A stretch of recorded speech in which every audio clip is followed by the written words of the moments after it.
Pouvez-vous deviner le genre d'un nom? Continuons de parler de ce sujet dans cette seconde partie.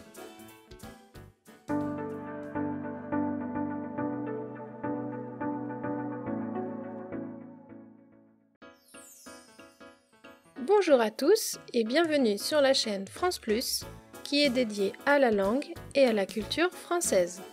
Abonnez-vous et activez la cloche des notifications pour suivre nos vidéos.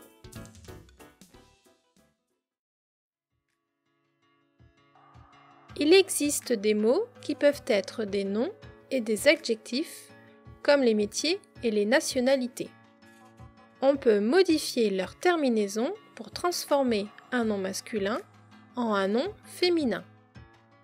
Par exemple, quand on ajoute un « e » à un nom masculin, il devient féminin. Toutefois, s'il y en a déjà un, il suffit de remplacer l'article.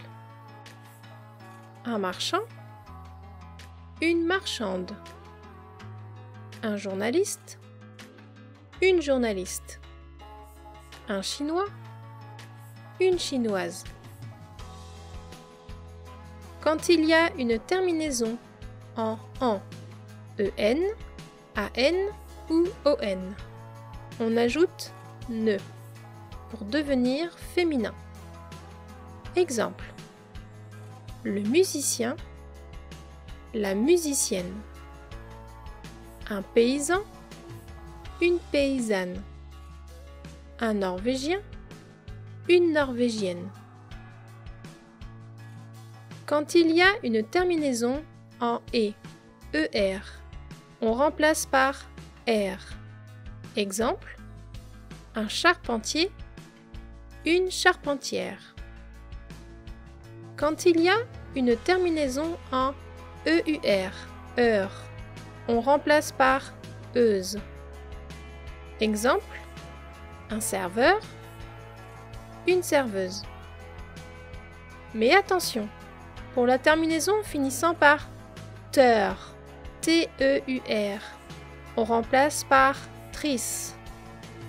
Exemple: un directeur, une directrice.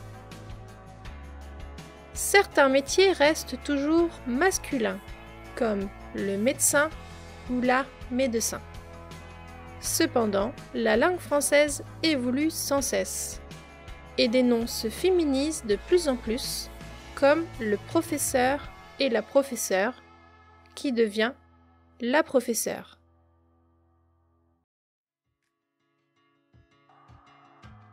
Voici quelques astuces pour deviner si le nom d'un pays est soit masculin ou soit féminin. Quand le nom se termine par un E, il est féminin.